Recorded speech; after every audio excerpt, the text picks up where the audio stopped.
Graça, paz e misericórdia vos sejam multiplicadas da parte de Deus Pai e da parte do seu bendito Filho, nosso amado Senhor e Salvador Jesus Cristo. Amém? Eu me sinto muito honrado de estar aqui. Eu tenho acompanhado a instrumentalidade do reverendo Milton e sua posição tão firme, bíblica, e tinha vontade de conhecer sua igreja.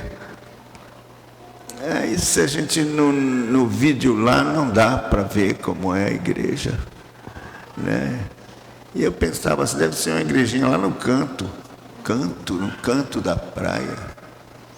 E fiquei assustado, uma igreja enorme, maravilhosa, linda, bênção tão grande. E eu digo, meus irmãos, é com temor e tremor que eu estou aqui. Eu sei que os irmãos estão acostumados com pregações zelosas, bíblicas, e então eu sei que é uma igreja exigente, e fico feliz que seja assim. E peço que Deus tenha misericórdia de mim, me conceda a graça de poder ser um instrumento nas suas mãos.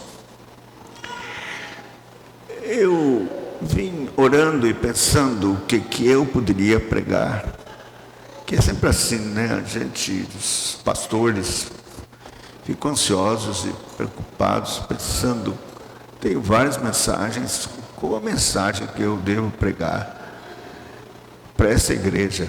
Eu não conheço a igreja. Então a gente ora e pede, ó Deus, o Senhor que conhece a igreja, mostra, aponta qual a mensagem. Aí me veio um sermão antigo que o Senhor me concedeu para pregar no livro de Cantares. Mas eu fiquei preocupado, porque há tanta celeuma com relação a como interpretar Cantares. O que Deus quer com esse livro no meio da Bíblia? Eu fui estudar e eu tenho uma consideração muito grande aos puritanos. Penso que eles eram homens de conhecimento profundo das Escrituras, além de uma piedade profunda. Um homem como John Owen, por exemplo, que tem sermões sobre Cantares, e outros. E sabe, a gente aprende no seminário, olha, cuidado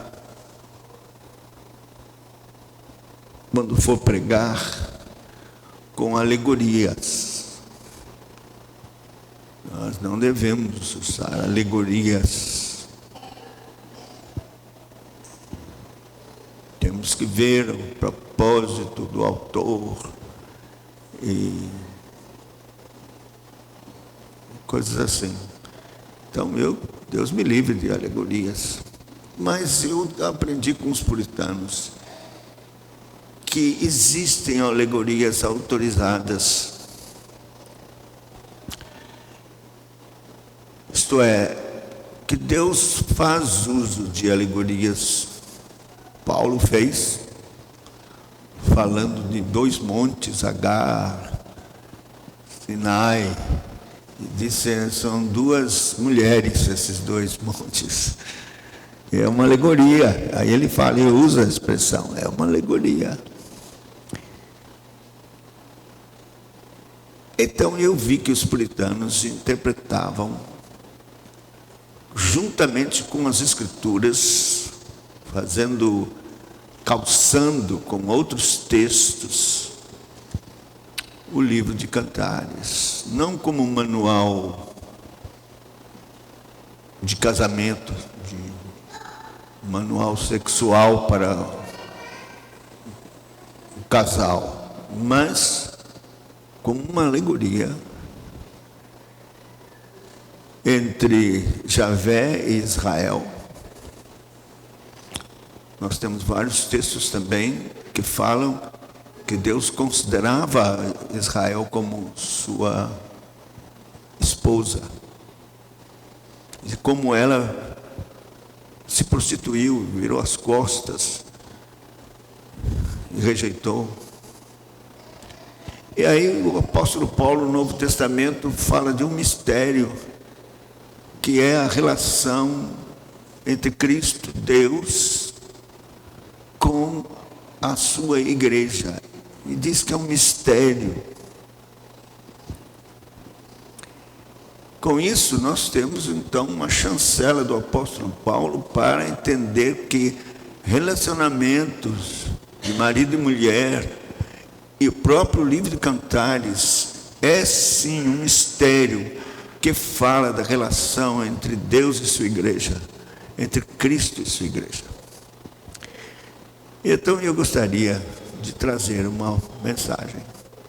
Quero que os irmãos compreendam e entendam que toda a Bíblia fala de Cristo, cada página das Escrituras, e Cantares não está fora. Cantares fala de Cristo e sua noiva, sua igreja.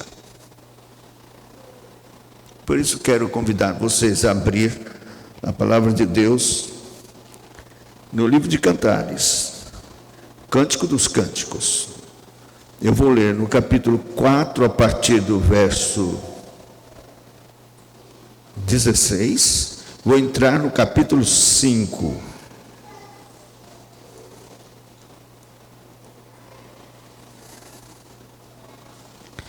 E vou continuar e ler até o verso 10. Cantares, ou Cântico dos Cânticos, capítulo 4, começando com o verso 16. Levanta-te, vento norte, e vem tu, vento sul.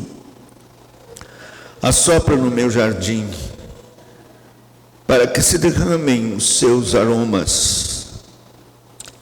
Venha o meu amado para o seu jardim, coma seus frutos excelentes. Já entrei no meu jardim, minha irmã, noiva minha, colhi a minha mirra com a especiaria, comi o meu favo com o mel, bebi o meu vinho com o leite. Comei e bebei, amigos, bebei fartamente, ó amados. Esposa, eu dormia, mas o meu coração velava. Eis a voz do meu amado que está batendo. Esposo, abre-me, minha irmã, querida minha, pomba minha, imaculada minha, porque a minha cabeça está cheia de orvalho, os meus cabelos das gotas da noite.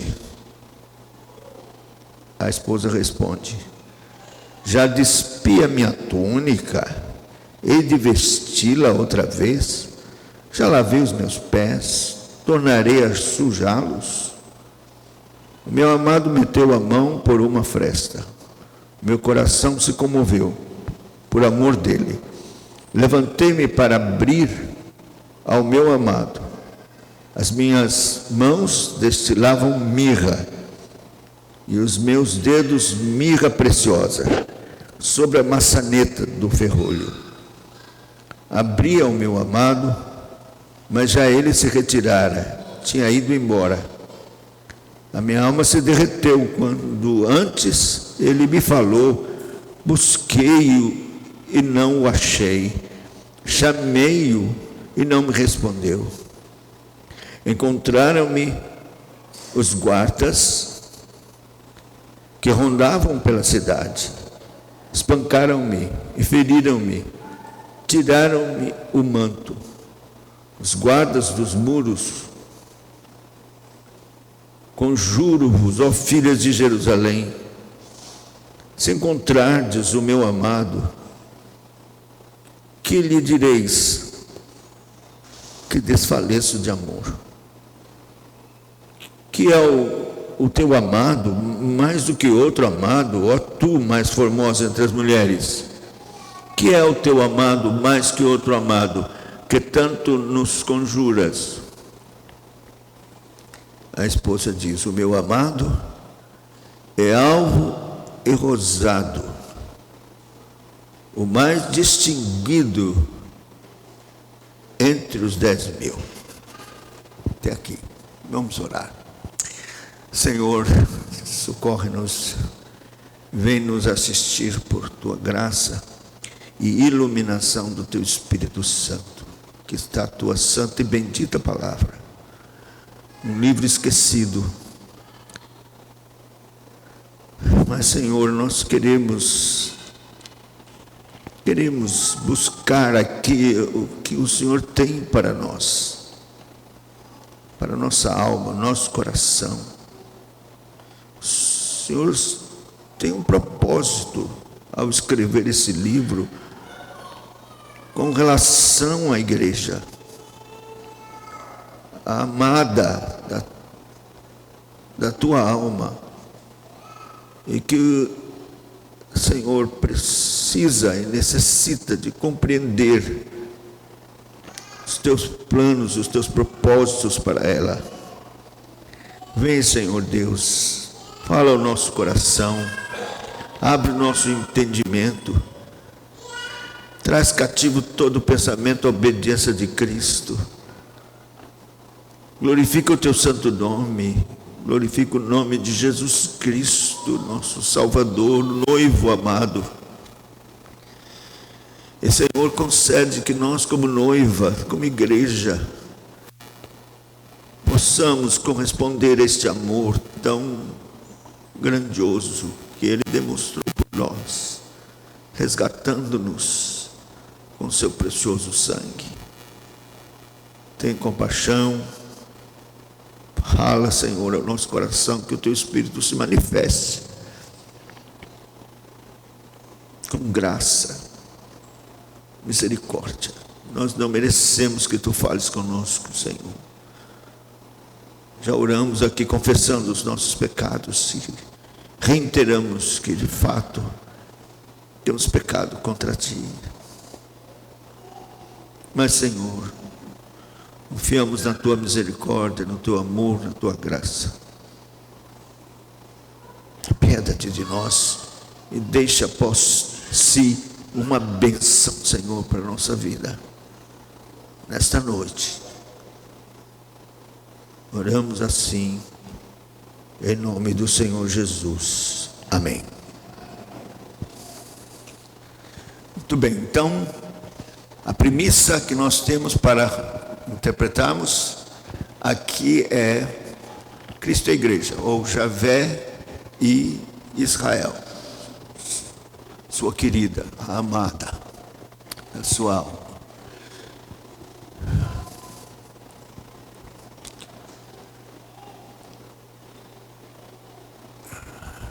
Essa é a tônica de toda a história da redenção.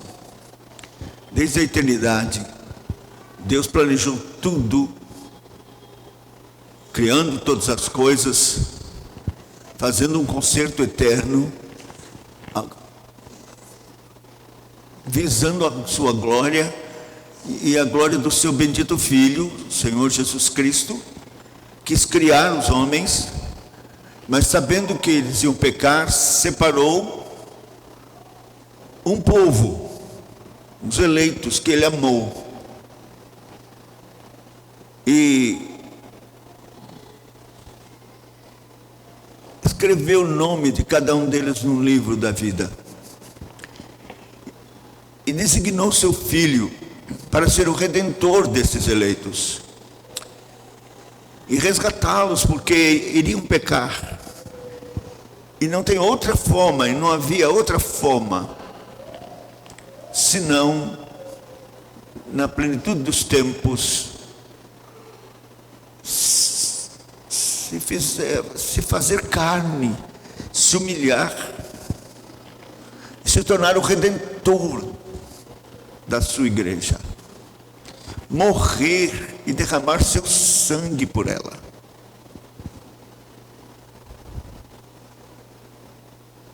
E ressuscitar para a justificação dela. E assim, pelo seu Espírito, trabalhar nela, tirar as rugas, as manchas, e adorná-la para um dia muito especial, marcado, as bodas do Cordeiro. Um casamento inigualável, em que nós esperamos e ansiamos aconteça logo.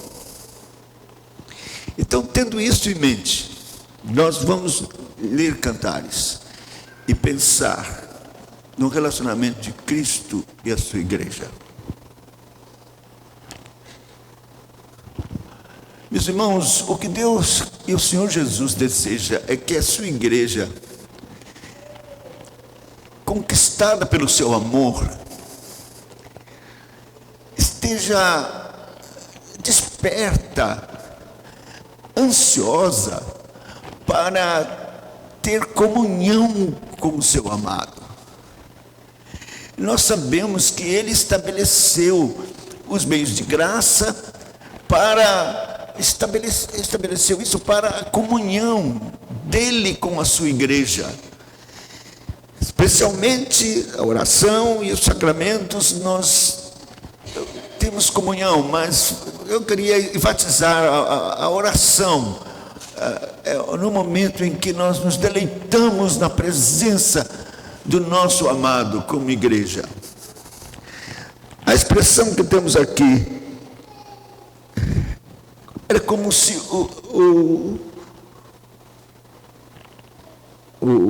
a igreja ansiasse por esta comunhão. Veja, levanta-te, vento norte, vem tu, vento sul, sopra no meu jardim, para que se derramem os seus aromas.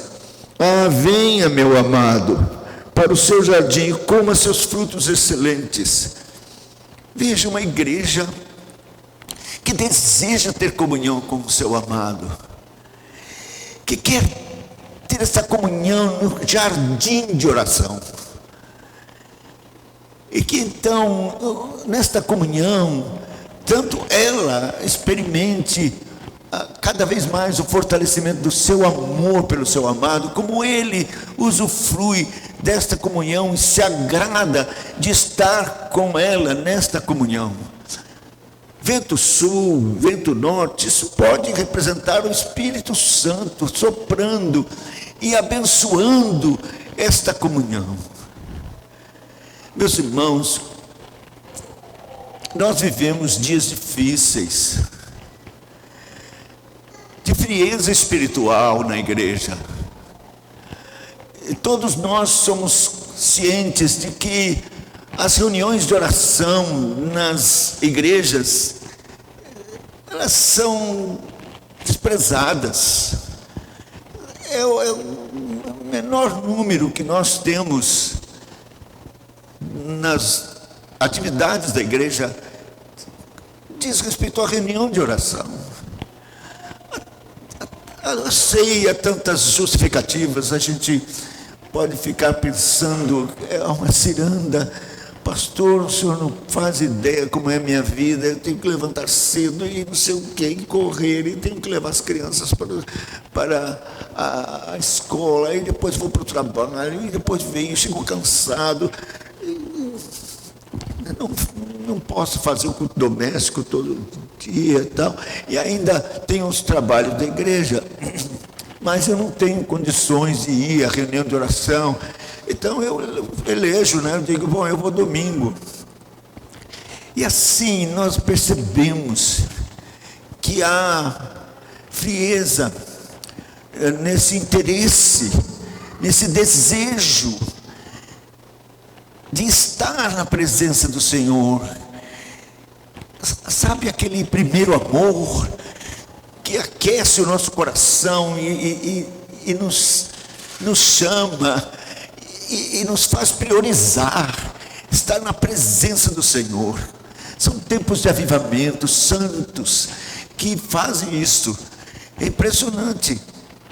Nós temos na história da igreja isso. A igreja caminhando assim, de repente Deus visita com um vento norte, um vento sul, e a igreja se desperta.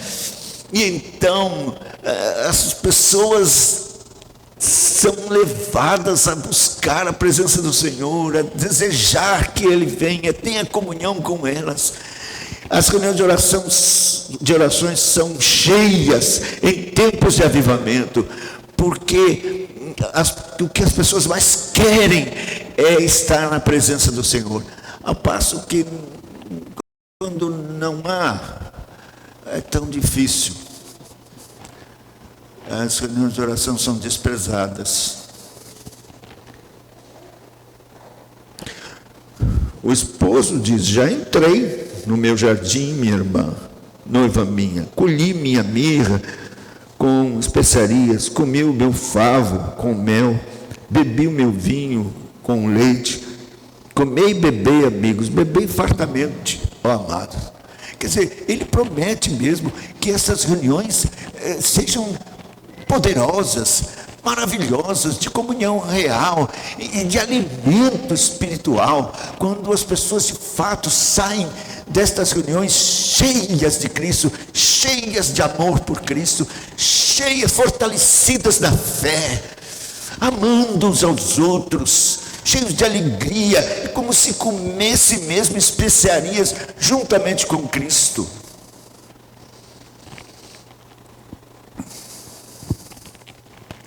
Mas não é essa a realidade.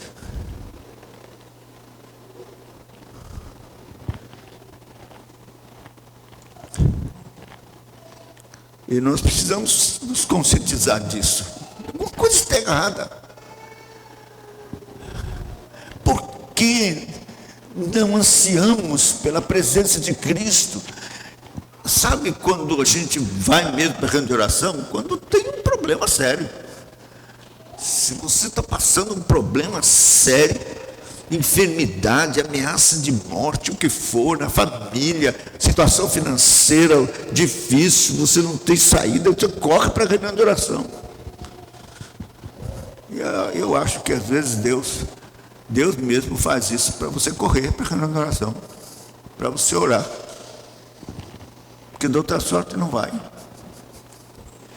Deveria ser, não por isso, mas por amor mesmo, por amor, espontaneamente, desejo de estar com Cristo, de estar na sua presença e de ter comunhão com Ele.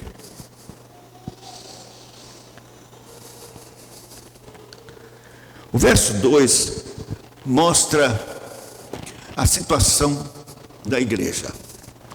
Eu dormia, mas meu coração velava, eis a voz do meu amado que está batendo.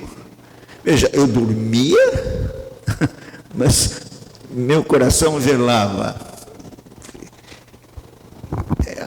Parece um crente morno. Alguém que está dormindo, não devia estar, mas é crente, tá? Sim, sou crente. Eu sei que Jesus é meu Salvador, eu sei que Deus existe e tal, mas dormindo. E o Senhor batendo. Isso está bem de acordo com o Apocalipse, que na verdade é o contexto real de Apocalipse 3:20. Muita gente pega esse texto de Apocalipse 3:20 para dizer que, para evangelizar. Jesus está batendo numa porta do seu coração. Aceite Jesus. Isso está errado. O contexto aqui é de igreja. Jesus está batendo na porta da igreja. Veja como diz. 3:20. Eu vou ler desde o 14. A anjo da igreja em Laodiceia escreve: estas coisas diz o Amém, a testemunha fiel, a verdadeira, o princípio da criação de Deus. Conheço as tuas obras, que nem és frio nem quente. Quem dera fosses frio ou quente. Assim, porque és morno, nem és quente nem frio, estou a ponto de vomitar-te da minha boca. Veja, Deus não, o Senhor tem horror à mornidão. Nem é frio, nem quente. Dorme, mas está velando.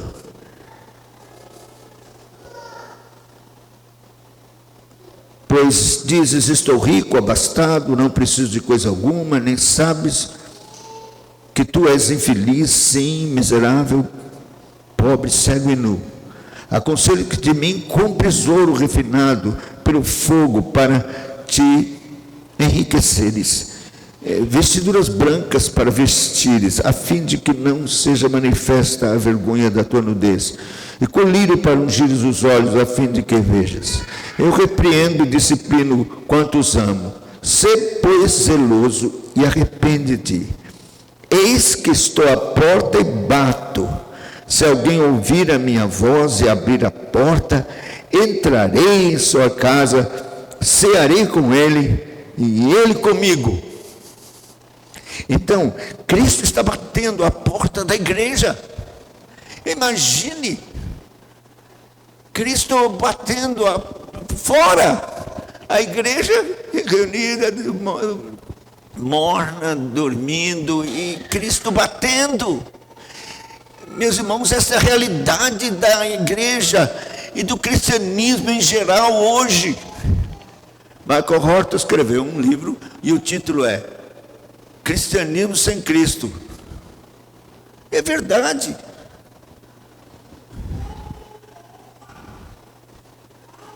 Esta é a realidade. Vocês são privilegiados. E tem um homem de Deus que o Senhor levantou e que prega Cristo. Mas a maioria das igrejas aí, os pastores pregam sermões e mais sermões e nada de Cristo.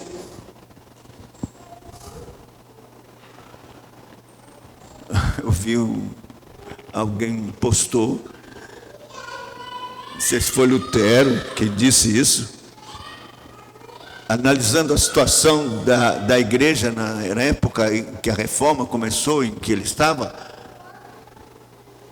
Ele perguntou, onde está Cristo nos púlpitos? Aí diz assim, parece que o que está acontecendo é aquilo que aconteceu quando Maria estava lá no sepulcro e se dirigiu ao jardineiro dizendo, diga-me onde ele está, onde o puseram, para que eu possa encontrá-lo.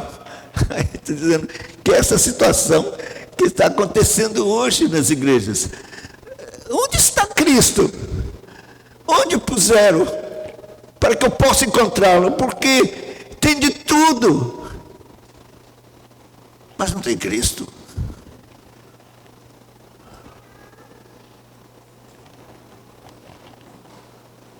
Cristo está fora, Cristo está batendo, Cristo está querendo entrar.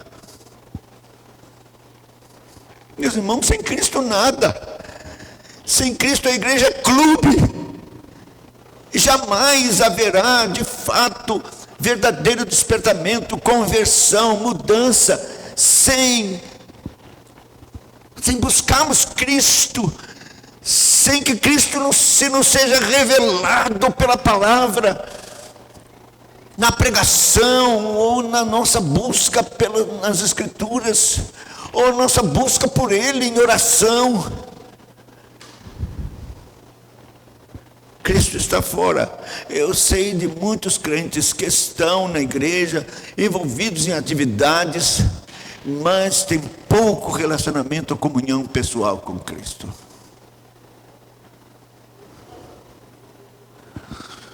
John Bunyan falou uma coisa que é tremenda. Eu tenho até preocupação em falar, porque é de fato uma coisa muito séria. John Bunyan disse assim: a oração secreta é o cajado de Deus que separa os bodes das ovelhas. Eu vou repetir. A oração secreta é o cajado de Deus que separa os bodes das ovelhas. Ovelha tem oração secreta. Bode não tem. Você tem oração secreta? Você faz como Jesus disse, fecha a porta, pega a Bíblia, ora, busca a presença de Deus, tem o seu tempinho com Ele de oração secreta.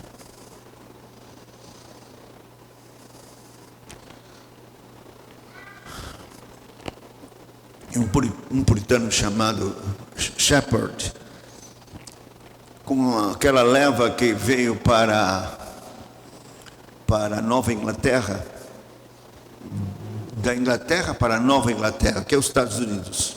Na época era colônia. E ele chegou lá e então contratou um arquiteto para fazer a planta da casa dele, que ele era pastor, ele pediu então a esse arquiteto que fizesse a planta. O arquiteto fez a planta e veio e apresentou para ele. Ele então espalhou lá, e olha aqui, vai ser aqui a cozinha, aqui a copa, aqui o andar superior, tem um quarto, aqui, sala de estar.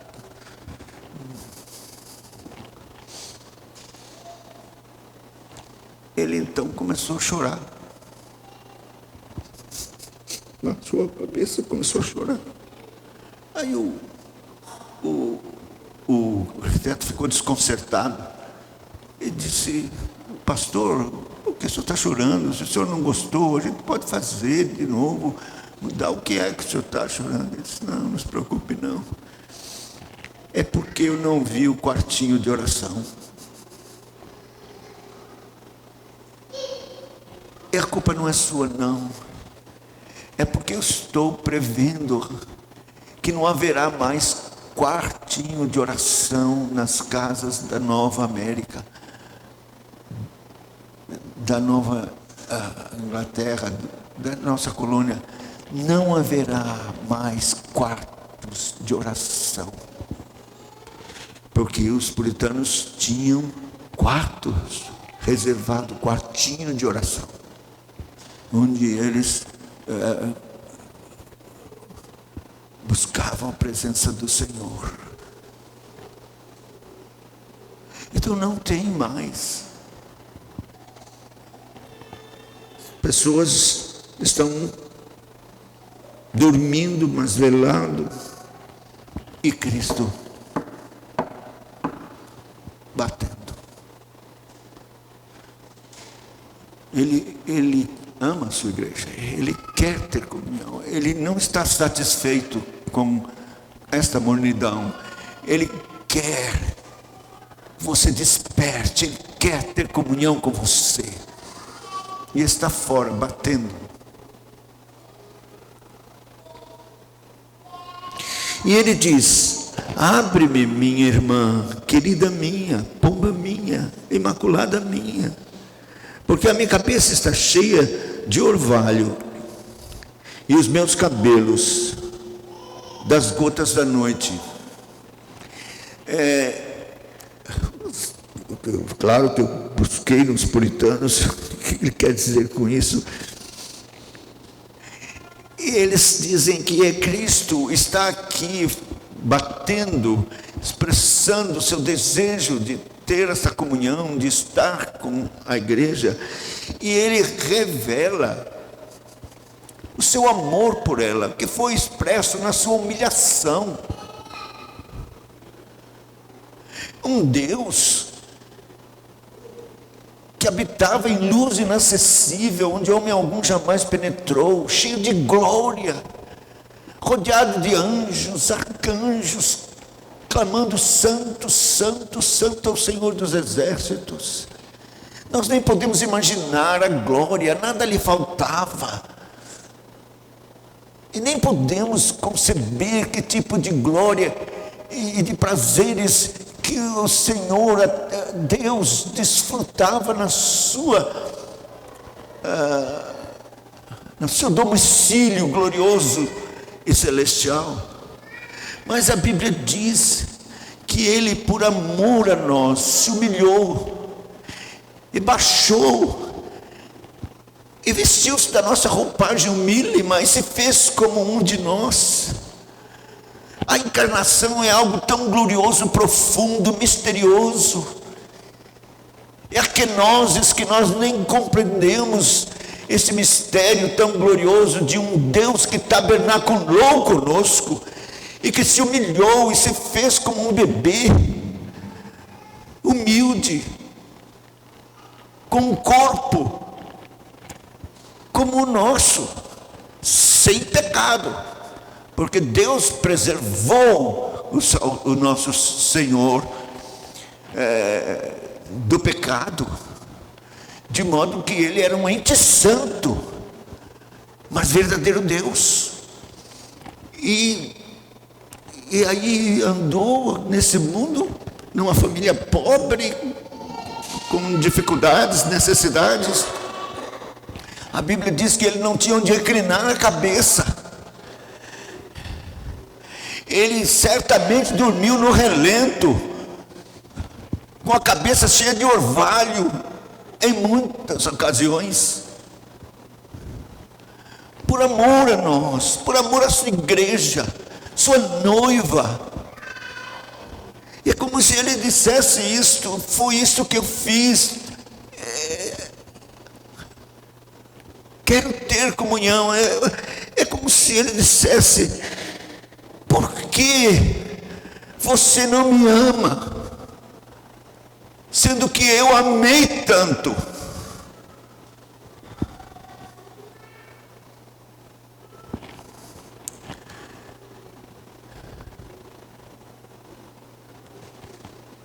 Morri na cruz por ti, que fazes tu por mim?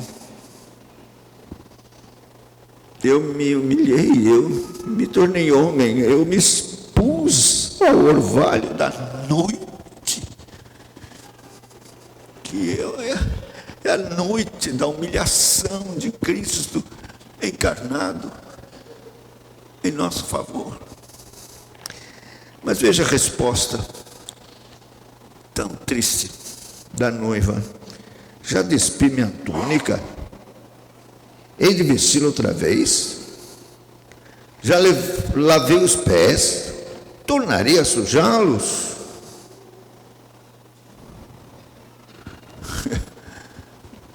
Meus irmãos, talvez você diga: não, eu jamais falei isso, eu não falaria isso. Mas, meus irmãos, toda vez que você apresenta justificativas para não estar na presença do Senhor, você está dizendo isso. Estou cansado. Foi muito difícil o dia hoje. Como é que ainda vou reservar um tempo? Ou vou acordar durante a noite para buscá-lo em oração? Não, eu estou cansado. São desculpas que nós apresentamos para não estar na presença do Senhor, para não atendê-lo. Ele que deseja estar conosco. Nem consideramos o que Ele fez por nós. Parece que o que Ele fez não foi suficiente para comover o nosso coração. E ficamos dando desculpas. Já despi minha túnica, hei de vesti-la outra vez, já lavei os pés, tornarei a sujá-los. E ela não foi atender.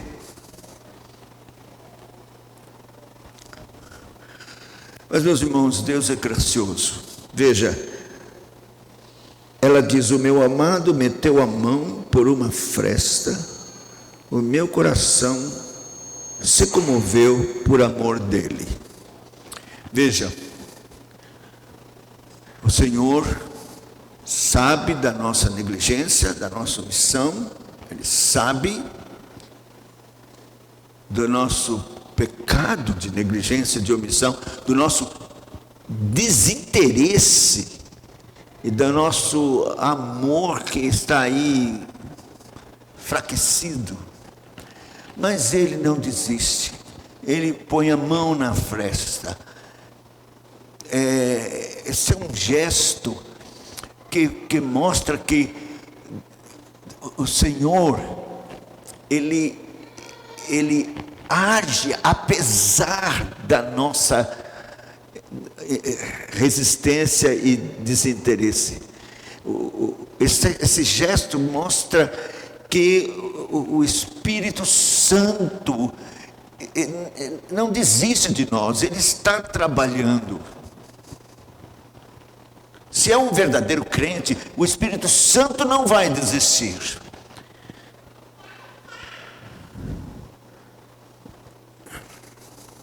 Em Atos, no capítulo 16, verso 14,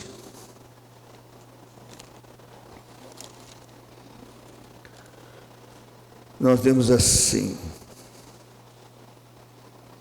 certa mulher chamada Lídia, cidade de Tiatira, vendedora de púrpura, temente a Deus, nos escutava. E o Senhor lhe abriu o coração para atender às coisas que Paulo dizia. Ele meteu a mão na fresta, ele abriu a porta, ele tomou essa iniciativa. Você não atendeu, você não foi, mas o Espírito Santo está agindo. Quem sabe Ele me trouxe aqui para pregar e falar isso hoje para você. É a mão do Senhor sendo enfiada na fresta, é uma manifestação dEle em sua direção, é o Espírito Santo lhe incomodando com relação à sua vida espiritual.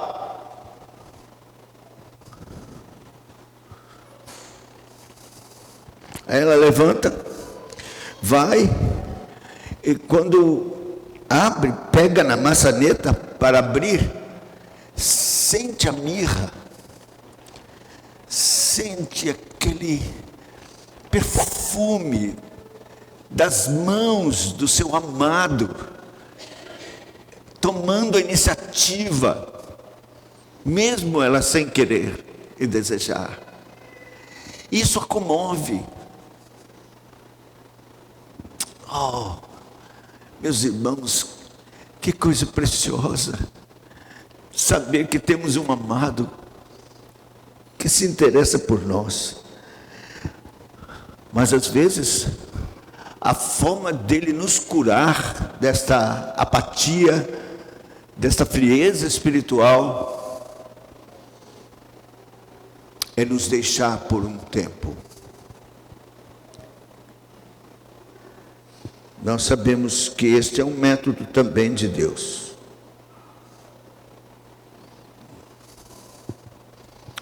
Isaías 54, 7, nós lemos assim: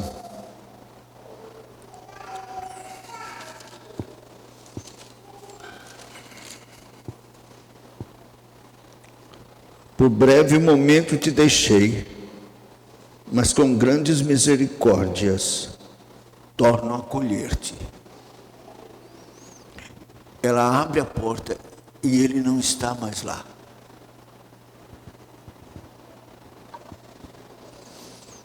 Oh, meus queridos, quando Deus, o Senhor Jesus, para nos disciplinar, por um momento nos deixa.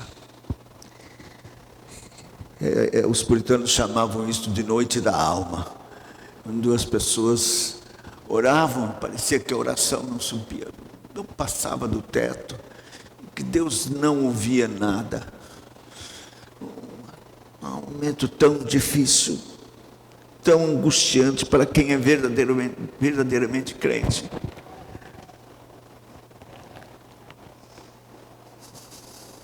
Levantei-me para abrir ao meu amado, as minhas mãos destilavam mirra, meus dedos mirra preciosa sobre a maçaneta do ferrolho. Abri ao meu amado, mas ele já se retirara, tinha ido embora. A minha alma se derreteu, quando antes ele me falou: busquei-o e não o achei. Oh, irmãos, é duro essa disciplina de Deus para a igreja, que não dá ouvidos, e corre para cá e corre para lá, e dorme, e não atende ao chamado do Senhor, não busca. E então, de repente, sente que a frieza tomou conta de vez do coração, e que Deus parece estar tão longe, tão distante. E você busca, e você ora, e tudo está tão difícil. E você não tem mais aquele amor. Parece que esfriou. É a experiência do primeiro amor que foi embora.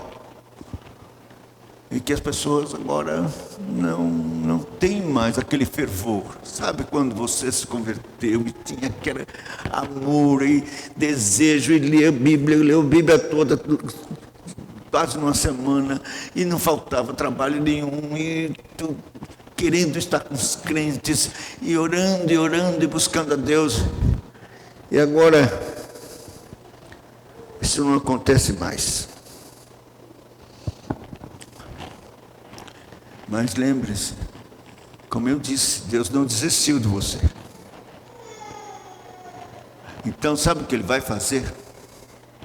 Ele vai levantar pregadores que vão falar duro com você, trazer mensagens duras, de confrontação contra o seu pecado, contra a sua letargia, contra a sua vida mundana.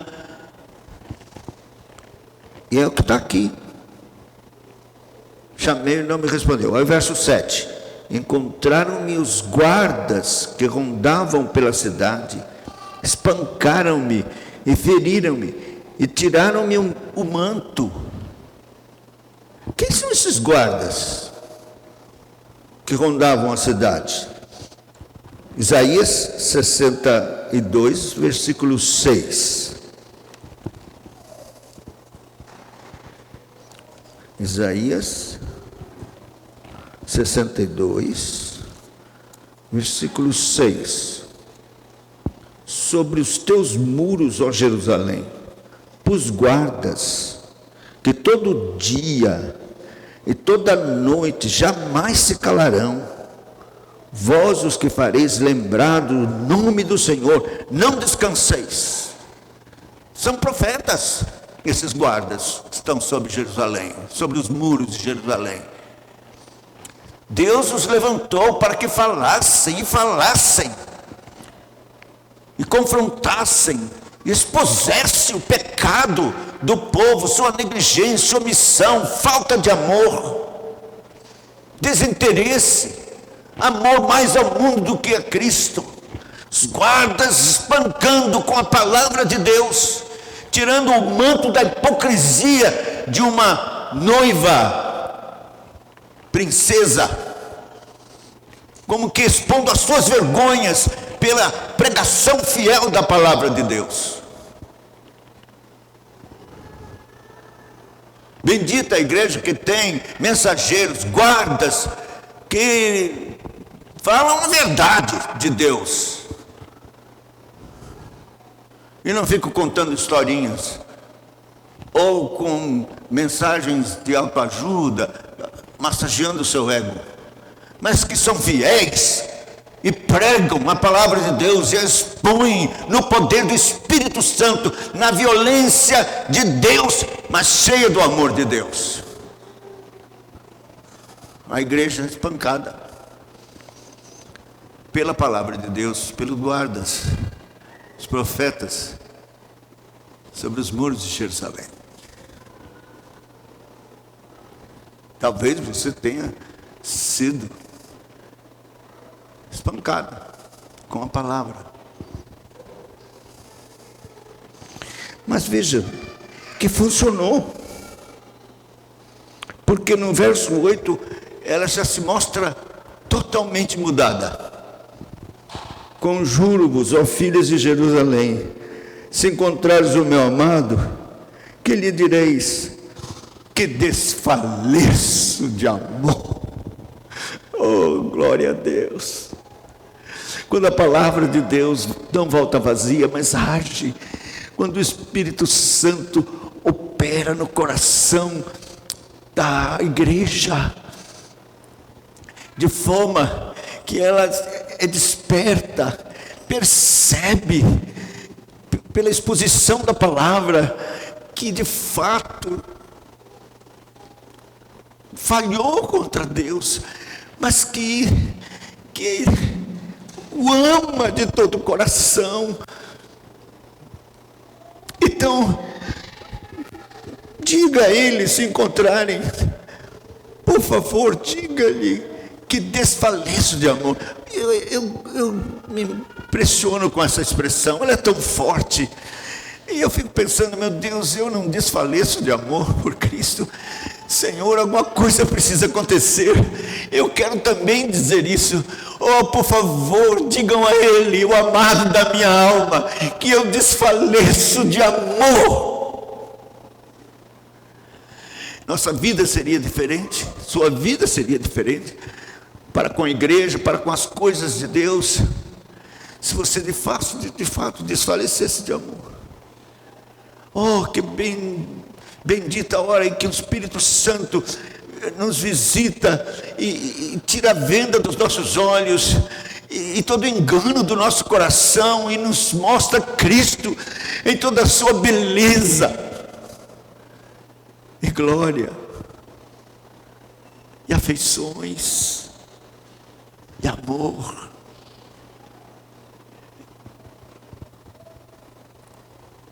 E agora vem a parte que eu mais gosto nesta mensagem. O coro são mulheres,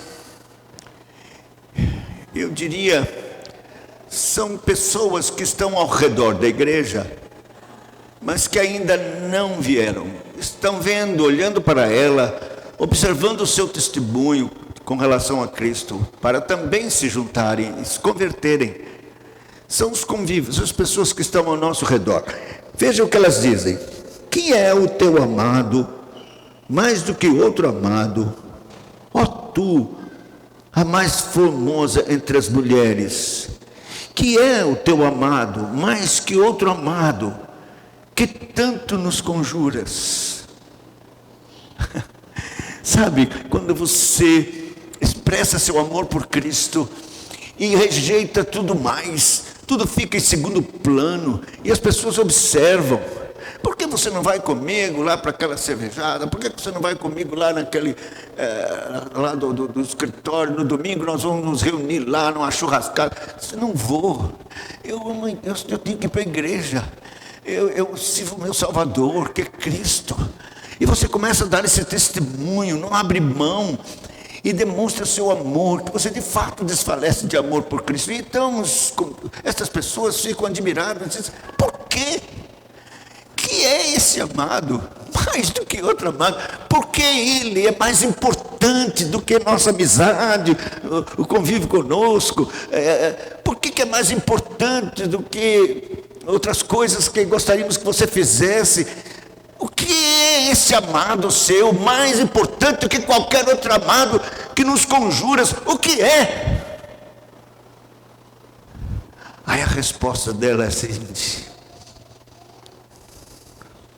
o meu amado é alvo e rosado, o mais distinto entre 10.000. Aqui está o Evangelho. Ah, que profundo está aqui. Temos isso aqui.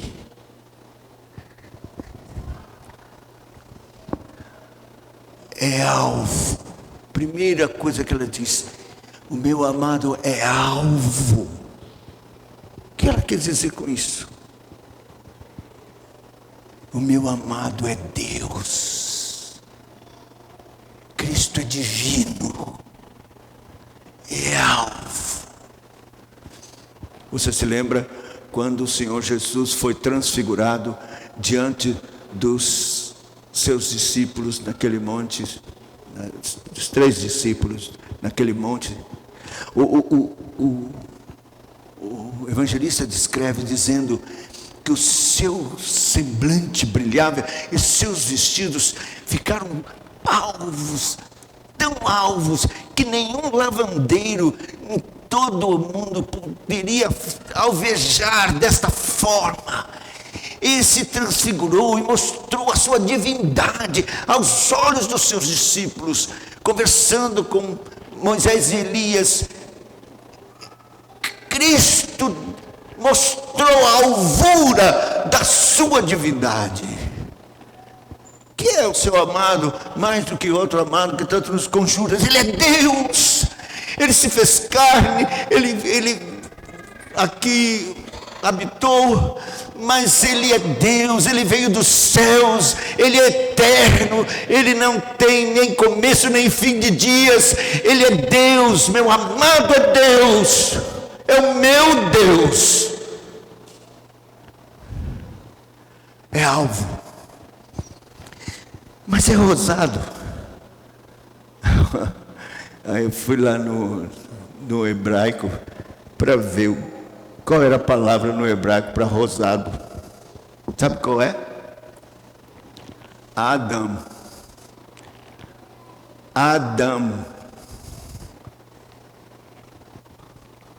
Adão recebeu esse nome porque foi feito do barro vermelho.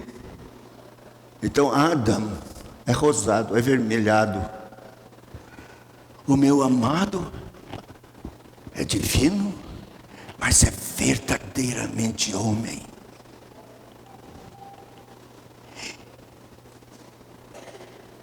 Ele se humilhou, se fez carne. Ele foi feito da minha natureza, porque tomou da natureza de Maria. Ele foi feito homem. E nesse rosado está a humilhação de Cristo, sua vida de amor por nós, obediência à lei perfeitamente por nós, e o seu amor por nós até o fim, a sua obediência à cruz em nosso favor. E ali na cruz, se ele era rosado por ser homem, foi mais rosado ainda quando o sangue dos espinhos que cravaram na sua cabeça rolaram por sua face, e o sangue dos cravos em suas mãos desceram pelos seus braços, vieram para o seu peito desnudo, desceram para as suas pernas, coxas, pés, e derramou no chão. Ele se tornou vermelho, rosado, não só como homem, mas por causa do sangue que ele derramou por mim, por você. Qual é o seu amado, mais do que qualquer outro amado que você tanto nos conjura? Por que você deixa o mundo? Por que você deixa as coisas tanto por causa de Cristo? O que é Cristo? Ele é alvo e rosado, ele é divino, ele foi como homem e me substituiu na cruz, tomou minhas misérias, meus pecados, expiou-os com seu sangue, e ele ficou vermelho de sangue, que derramou em meu favor e por amor de mim. A Bíblia diz: aos que amou, amou-os até o fim.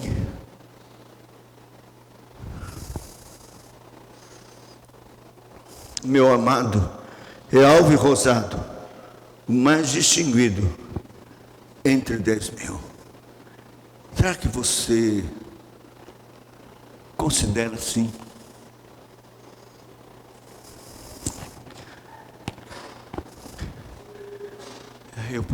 Eu sinto que nós precisamos de uma visitação do Espírito Santo para abrir os nossos olhos e ver o nosso amado, alvo e rosado, pendurado na cruz, divino Salvador, morto, exangue, porque o sangue todo saiu, ele tingiu o corpo, gemendo, ofegante naquela cruz, recebendo durante aquelas 3 horas de trevas. Deus foi colocando sobre ele a iniquidade de nós todos, e ele sabia quem estava substituindo. Saiba disso, ele conhecia o nome. Lá na cruz, eu creio que ele pronunciou o meu nome entre gemidos. Você diz, peraí, pastor, 2.000 anos atrás, eu nem ia saber que o senhor ia nascer. Como? Ele é Deus, ele é alvo, ele é Deus, era Deus, e é Deus. Como Deus, ele sabia exatamente por quem estava morrendo, e quais pecados horríveis ele estava recebendo, seus e meus. E pronunciou o seu nome e o meu entre gemidos na cruz. Para Deus não há dificuldade alguma. Deus é. Não há futuro nem presente. Quando eu penso no amor particular, específico de Deus a meu respeito, como Paulo disse, ele me amou e se entregou por mim. E que eu posso e tenho que dizer isso também, me amou e se entregou por mim. Oh, queridos, nada pode ser mais importante na sua vida. Nenhum amor pode ser maior que esse. E alguém dar a sua vida em favor dos seus amigos. Como você vai reagir? O que aconteceu com esta noiva é o que tem que acontecer conosco. Uma visitação do Espírito Santo nos fazendo acordar, entender o amor tão profundo e glorioso de Cristo por nós. Inigualável. E nossa reação tem que ser esta: desfaleço de amor por Ele. E Ele é mais do que 10.000 para mim, porque é alvo e rosado. Oh, que Deus tenha misericórdia e nos desperte. Eu quero que o Espírito Santo coloque isso no seu coração. Quem sabe você sai daqui e vai tentar dormir. Isso é alvo e rosado, ele é alvo e rosado. Meu Deus, ele é alvo e rosado. E eu que tenho feito? Eu não desfaleço de amor, Senhor, eu quero desfalecer de amor. Vem, Senhor, pelo Teu Espírito. Renova o meu amor pelo meu Salvador querido, pelo amado da minha alma. E que Deus, por sua misericórdia, nos atenda e venha nos visitar, restaurar o nosso amor por Cristo. Começar de mim, por você também.